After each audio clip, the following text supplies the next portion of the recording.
আসসালামু আলাইকুম প্রিয় আপুরা ভাইয়ারা, আমার আন্টিরা, ছোট ছোট মামুনিরা, সবাই কেমন আছেন? আশা করছি অনেক ভালো। আজকে একটা সুখবর নিয়ে আসলাম।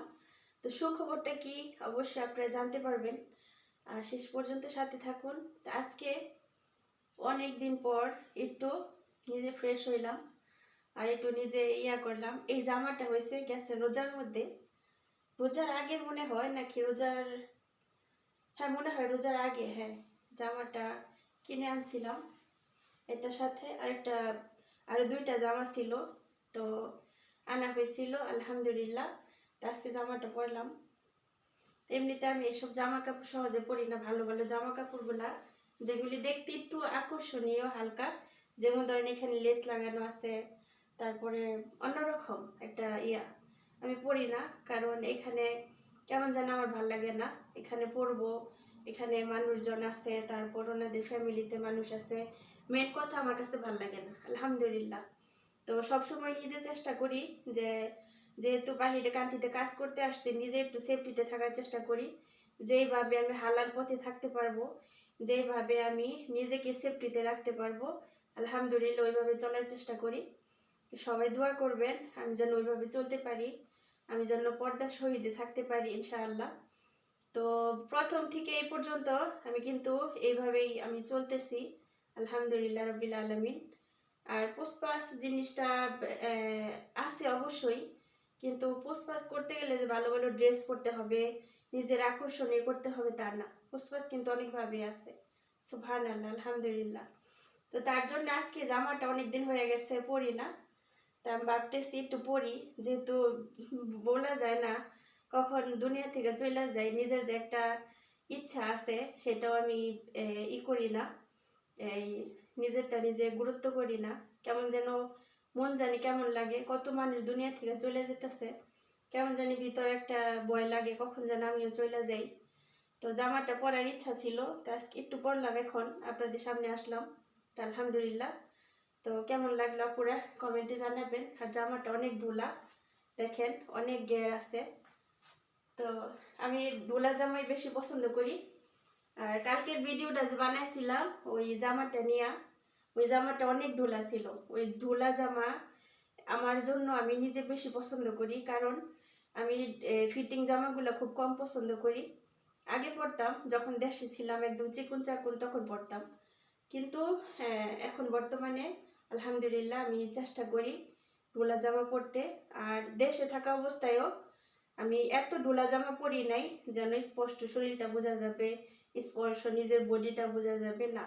আলহামদুলিল্লাহ সবসময় একটু মানে নর্মালের মধ্যে থাকতাম আলহামদুলিল্লাহ রাব্বিল আলামিন। আমার কথায় কেউ কিছু মনে করবেন না, আমি যেমন আমি কথা বলি তেমন। যদি কথার মধ্যে ভুল হয়ে থাকে তো সবাই প্লিজ ক্ষমার দৃষ্টিতে দেখবেন। তো ফাইনাল কথায় আসি, যে একটা সুখবর নিয়ে আসলাম। সুখবরটা হচ্ছে, আমার অনেক পুরাতন ভিউয়ার্সরা আছেন, আপুরা ভাইয়ারা আছেন, আমার আন্টিরা আছেন, অনেকে কিন্তু মমিনার অনেক ভালোবাসতেন। তো ফাইনালি ইনশাআল্লাহ মমিনাকে আবারও আপনারা দেখতে পাবেন ইনশাআল্লাহ। মমিন আবারও আসতেছে। তো ইনশাআল্লাহ কিভাবে আসবে, কবে আসবে সেটা আপনাদের সাথে শেয়ার করব। কিন্তু মমিনা আবারও আসতেছে। মমিনাকে কে আনতেছে? আমি আনতেছি নিজে।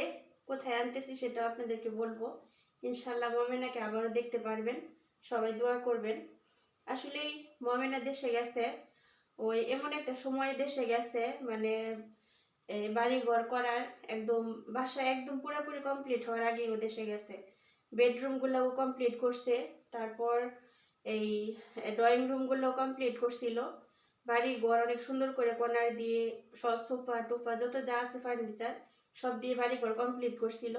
কিন্তু আর বারান্দা, বাথরুম, কিচেন, তারপর হচ্ছে বাহিরে একটা এক্সট্রা টয়লেট, তারপর হচ্ছে বাড়িতে সাপ্লাই নামানো, এসব জিনিস বাকি ছিল। ঠিক আছে, এগুলি করতে পারেনি। তো আমি বারবার বলছিলাম মামা এগুলো কমপ্লিট করে যাও। তো যদি কমপ্লিট না করো তাহলে দেখা গেছে আবারও তোমার আসতে হইব, ছোট বাচ্চা রেখা কিংবা ফ্যামিলি রেখা। তো আমার কথা শোনে নাই। তো সব কিছুই যেমন তেমন হয়েছে, কিন্তু ও মনে করেন এদিক দিয়ে করে নাই। তারপরে ফ্যামিলিগত প্রেশার আসছিল, তারপর হয়েছে হাজব্যান্ডও যেহেতু আর এই এই এঙ্গেজমেন্ট হয়েছিল 5 বছর আসছিল। তো এই হয়েছে অবস্থা, বাবা মারা গেল, মা মারা গেল, সব কিছু নিয়ে ও দেশে চলে গেল। যাওয়ার পর এখন মেয়ে হয়েছে, মেয়ে হওয়ার পর এখন ও সিদ্ধান্ত নিচ্ছে আমার সাথে। আগে বুঝলো রেহান আমি আবারও বাহিরে আসতে চাই তোমাদের মাঝে, তুমি কি বলো? তো আমি বললাম যে যদি আসতে চাও তাহলে বাচ্চা ছোট থাকতে আসো, যেহেতু বাচ্চা একটু জর্জরা হইলে তুমি আসতে পারবে না, বাচ্চার জন্য মন খারাপ লাগবো, বাচ্চা কান্নাকাটি করবো, মার চেনার আগে তুমি আসো।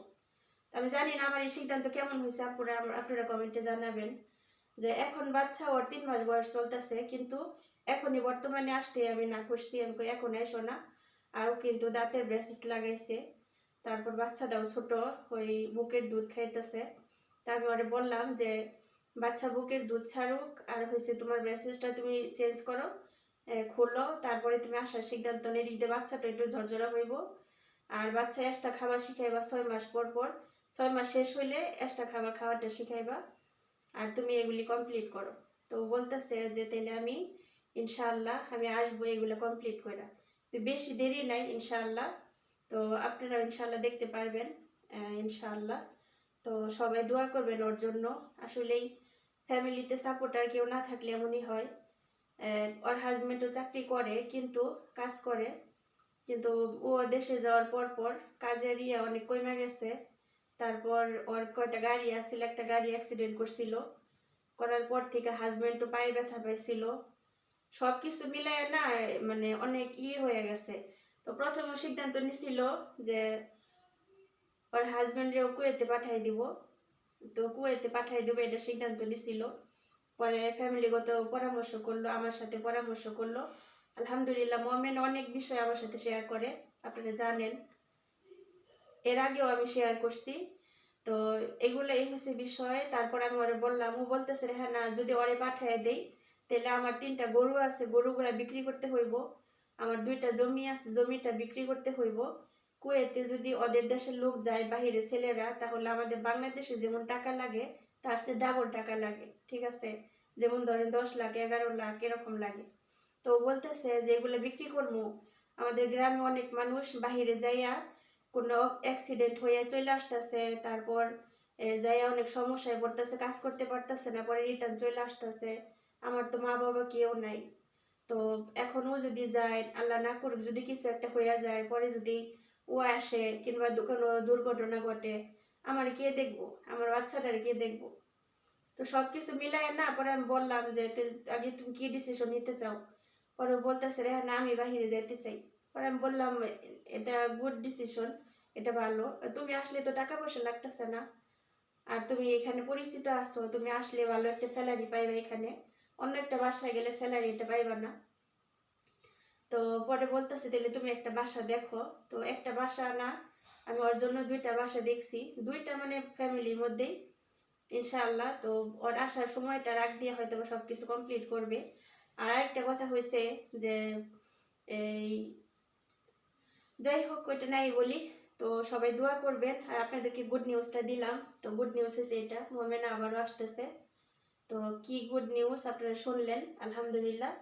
তো ইনশাআল্লাহ ওরা দেখতে পাবেন ইনশাআল্লাহ রেহানাস লাইফস্টাইল ব্লগে। ইনশাআল্লাহ আপনারা অবশ্যই কমেন্টে জানাবেন যে আমি যে ওর একটা ডিসিশন দিলাম, ওর হাজব্যান্ডের বাইরে না পাঠাই ও চলে আসবো এখানে, এটা কেমন হইব। আর ওদের দেশের মেয়েরা যখন বাংলাদেশে টাকা পাঠায়, তো ওরা একটা এক্সচেঞ্জের মাধ্যমে টাকা পাঠাইলে কি হয়, আমাদের ব্যাংকে যেমন আমরা 2,000 টাকা পাঠাইলে বাংলাদেশে 40-50 হাজার টাকা যায় এই দেশের। তো ওরা কি করে, ওরা 2,000 টাকা পাঠাইলে ওদের দেশে প্রায় 1 লাখ টাকার মতো যায়, ঠিক আছে? ডাবল কি যেন একটা অ্যাপসের মাধ্যমে পাঠায়, ওর টাকা ডাবল যায়। তা আসলে এই হচ্ছে বিষয়। তো আমি বলতেছি যে পরে বলতেছে নতুন অবস্থায় যায় ভালো একটা বেতনও পাইবো না, বেতন অনেক কম পাইবো, আস্তে আস্তে 2-4-5 বছর যাওয়ার পরে বেতন বেশি পাইবো। তো আমি এটাই ডিসিশন দিলাম যে তুমি এখানে চলে আসো, চোখ পরিচিত আসো। আর মেইন কথা ও বলতেছে রেহানা তুমি আসো, এটা আমি অনেক বড় একটা শান্তি পাবো, কারণ তুমি আমার অনেক একটা কাছের মানুষ, তুমি আমার পাশে থাকলে আমার মনে হয় কোনো দুঃখ কষ্ট কিছুই না। সুবহানাল্লাহ, সেম আমার মতো। আমি না মমিনের পাশে থাকলে আমার যেমন টেনশন থাকে না, আমার সাপোর্টার কেউ থাকে, আমার মনে হয় আমার সাহস দেওয়ার কেউ আছে। সুবহানাল্লাহ। একটা আফসোস, বান্ধবী হয়েছে প্রাণের বান্ধবী কিন্তু অনেক দূরের, বাংলাদেশের কেউ না। তো এই হয়েছে আসলে সুবহানাল্লাহ। ইনশাআল্লাহ আল্লাহ পাক যেন আমাদেরকে জান্নাতে থাকার তৌফিক দেয় একসাথে। ইনশাআল্লাহ সবাই দোয়া করবেন। আর এই হচ্ছে গুড নিউজ, প্রিয় আপুরা ভাইয়ারা আমার আন্টিরা, কেমন লাগলো আমার ডিসিশন? আর মোমেন আসবে, ওর জন্যই বা কেমন হলো, বা ওর হাজবেন্ড বিদেশে যাওয়ার চেষ্টা, এটাই বা কেমন হইলো, এটা আপনারা কমেন্টে জানাবেন। পুরোটাই আপনাদের সাথে শেয়ার করলাম। যদি কথায় ভুল হয়ে থাকে, ভুল মানুষেরই হয়, যদি ভুল হয়ে থাকে প্লিজ ক্ষমার দৃষ্টিতে দেখবেন। সবার জন্য অনেক দোয়া শুভকামনা রইল। ভিডিওটা এখানে শেষ করব। আর আজকে আমি এই ড্রেসটা পরলাম, আমি নিজেকে একটু চেঞ্জ করলাম, কেমন লাগলো কমেন্টে জানাবেন। আল্লাহ হাফেজ।